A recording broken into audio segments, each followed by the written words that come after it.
What's up, friend? Before we get started with this film, I've got to say I found you something truly incredible. Now, before we begin, I need a quick favor. Smash that like button and help us reach 5,000 likes on this one. Then leave a nice comment below, just like the amazing person you are. Oh, and if you're new around here, click subscribe so you catch all our fresh uploads.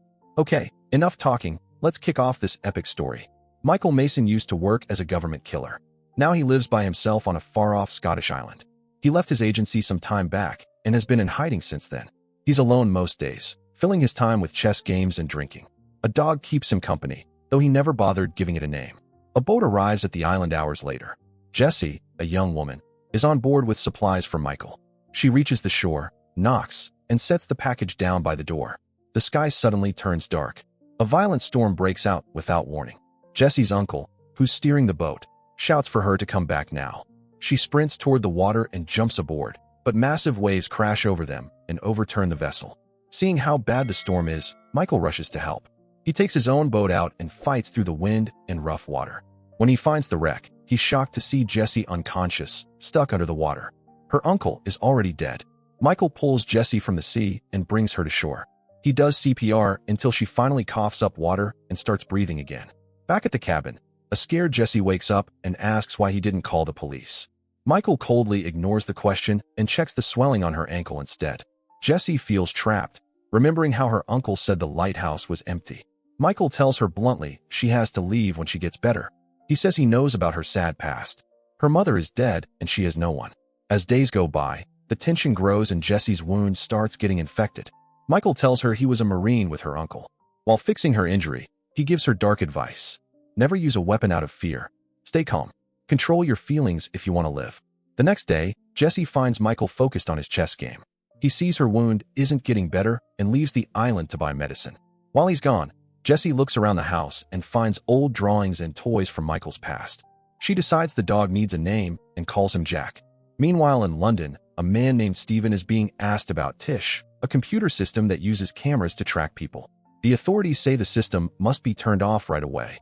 Stephen later meets with the Prime Minister about keeping it running in secret. At the same time, workers studying data find Michael Mason's location. Records link him to a past government bombing. MI6 sends agents to find and kill him.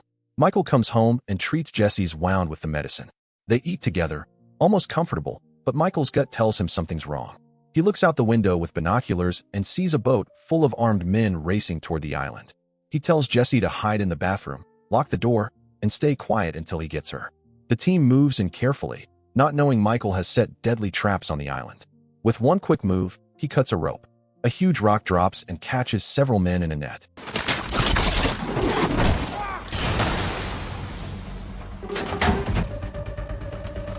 Gunfire starts. As the men try to surround the house, Michael moves like a shadow, killing them one by one. One soldier gets inside the cabin. The dog attacks him and gets shot many times. After killing the dog, the man grabs Jessie and runs. Michael kills another enemy outside, then hears Jessie scream.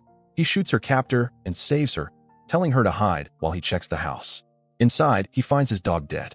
He quietly pets him one last time, pain on his face. At that moment, Michael decides it's time for payback. He takes Jessie and they escape the island by boat. Back at MI6, Command is shocked. Their top team has been wiped out. They wonder who this man really is.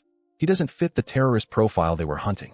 Looking deeper, they find the CIA files were changed to hide his real identity. Michael Mason isn't a terrorist. He's a former top agent who was thought to be dead for 10 years after he refused a mission to kill a nuclear scientist. Michael and Jessie reach a small town, both hurt and tense. Michael gives Jessie a gun and tells her firmly if anyone comes close, she must shoot without waiting. Michael enters a nearby house looking for medical supplies, but a man appears and points a gun at him. The man doesn't know Jessie is right behind him, calm and steady, aiming at his head to protect Michael. The man helps Michael treat his gunshot wound, but the peace doesn't last. Police soon surround the house after the owner's son calls them. The man goes outside, trying to distract the officers, but things go wrong. He's shot in the head and dies instantly. Several officers break into the house, but Michael takes them down quickly. He and Jessie escape through the back, steal a police car, and start a wild chase. An assassin named James chases them hard, shooting to kill, until Michael does a perfect turn and rams James' car. James survives the crash, steals another car, and keeps chasing. Back at MI6, the truth comes out. Roberto Frost talks with veteran agent Stephen Manafort, who tells about a secret program called Black Kites, top agents who worked completely outside the law. Michael was the best of them. Michael and Jesse's uncle had been Marines together. Michael was ordered to kill a nuclear scientist, but his heart stopped him. He spared the man and disappeared. That's why the agency wants him dead now. Michael is a loose end who knows too much. As they speed down the road, Jesse finally asks Michael who he really is. Michael, in a rare honest moment, says he wasn't always a broken man hiding on an island, but his past makes things hard. Jesse tells him she'd rather deal with hard things than be totally alone, reminding him she lost her family too. As they drive on, a traffic camera catches their car. Meanwhile, Stephen grabs the video and deletes it, erasing them from the system.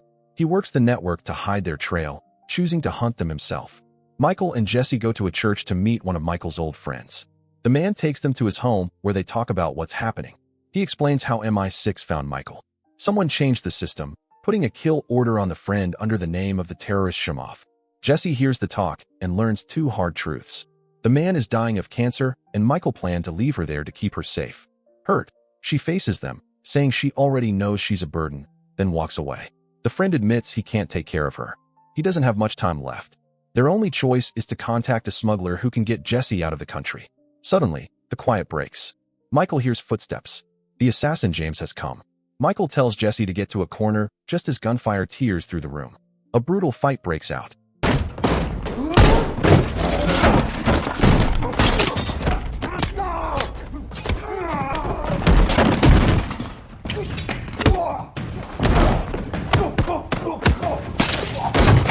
When James is about to finish Michael, Jesse steps in with a gun, pulling the attacker's attention long enough for Michael to break free. They run to the friend's car and escape at full speed as bullets tear through the metal. They go to a London nightclub to meet a contact who can give Jesse a new identity. Michael offers a deal, a clean identity and safe exit for Jesse in exchange for him taking down Stephen and burying all the secrets. The contact agrees, giving them an envelope with a passport, an ID, and $20,000. As they try to leave the club, Stephen's team attacks.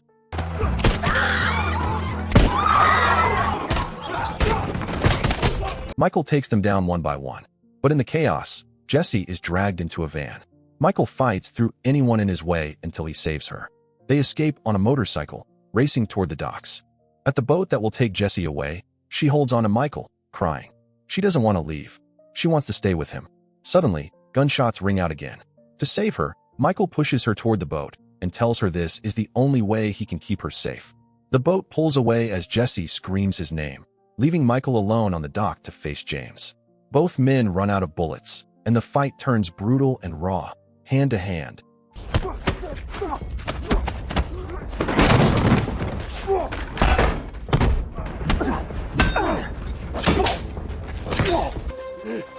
Fueled by desperation. After a savage fight, Michael finally kills James. Later, Michael arrives at Stephen Manafort's house. The man who betrayed him erased the video and hunted him down. The two face each other. Stephen tries to convince Michael to return, saying they're the same and that Michael should take back the life he once wanted. Michael refuses. He says he chose his humanity over blind loyalty. Without waiting, Michael shoots Stephen, delivering justice for everyone who died. The final scene takes us to Ronda, Spain. Jesse sits alone reading a book, safe at last. MI6 analysts watch camera feeds and note that Michael hit her well. Jesse gets an envelope. Inside is a chess queen, the same piece from Michael's board. She turns, looking through the crowd, hoping to see him. From the shadows, Michael watches just long enough to be sure she's safe. Then he disappears before she can spot him.